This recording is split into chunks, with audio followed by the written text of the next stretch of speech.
Gigimane ni mshenzi mwili mzima. Narudia tena, ni mshenzi mwili mzima Gigimane. Kampani aliyokuwa nayo Wema Sepetu sasa hivi ni kampani mbaya. Yeye ni mtu mzima na uwezo wa kuamua hiki kibaya, hiki kizuri. Kampani inahusiana nini na matukio yake yanayotokea? Sasa kampani pengine nampa hata hela, huwezi jua. Sasa kampani aliyokuwa nayo ya Gigimane. Gigimane unamwona mzima yule. Gigimane chizi mweu kaweuka, yupo tayari hata kuuza video zake. Tunakumbuka kipindi kile kauza video zake kwa Mange ili apate hela ya kulipa kodi ya nyumba. Haushasahau. Kwa hiyo Gigimane amemharibu sana Wema.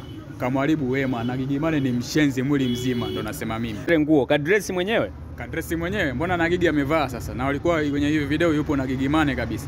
Uone kama amekaa na mweu pale mvuta bangi. Uje Gigi anavuta bangi yule. Afu anavuta mdomoni, anavutia hadi puani. Kwa unamaanisha hadi Wema naye anavuta? Atafutishwa. Kwa jinsi alivyokuwa na urafiki na Gigi, anafutishwa. Kwa Wema yupo vizuri. Kiufupi mwanzo alikuwa anajitunza, alikuwa anajiheshimu mwanzo. Alikuwa anavaa nguo tu za kustili, hata ukiangalia posti zake za nyuma hajawahi kuvaa nguo za uchi.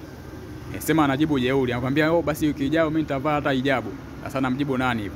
Kwamba tayari ameshalibiwa akili na Gigimane. Unajua ukikaa karibu na bangi au wenyewe nasema ukikaa karibu na Waridi lazima unukie. Sasa pale sasa yeye ameshakaa karibu na Gigimane, lazima anukie maovu sasa.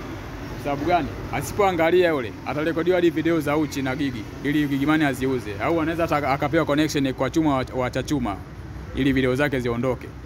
Mimi nasema katika hili wasichukue tu hatua, wachukue hadi msamba, maana washazoea sasa. Maana washazoea kuharibu mambo, kuharibu jamii. Kwa sababu Wema Sepetu kuvaa nguo kama ile, mtoto wa 2000 akishaona anajua kama Wema anavaa nguo hizi mimi ni nani. Kwa mimi naomba tu kwamba urafiki wa Wema na Gigimane ufe kuanzia leo. Yaani uishie hapo. Watamharibu sana sana. Mwisho siku utasikia kuna connection ya Wema Sepetu imetoka, masuala yenyewe kipuuzi kama hayo. Wema ni brand, ni brand kubwa. Na Wema sio mtu wa njaa, sio mtu wa kuposti matangazo kama wengine wanaposti matangazo. Kwa hiyo bwana aachane na kampani ya Gigimane tu. Atamharibia brand yake. Maana kama hivyo tayari brand isharibika, ameonekana ameshajeshi, amevunja heshima yake. Haya, mwisho siku wozo wakataka kumwacha kwa sababu ya kuvaa ovyo tu.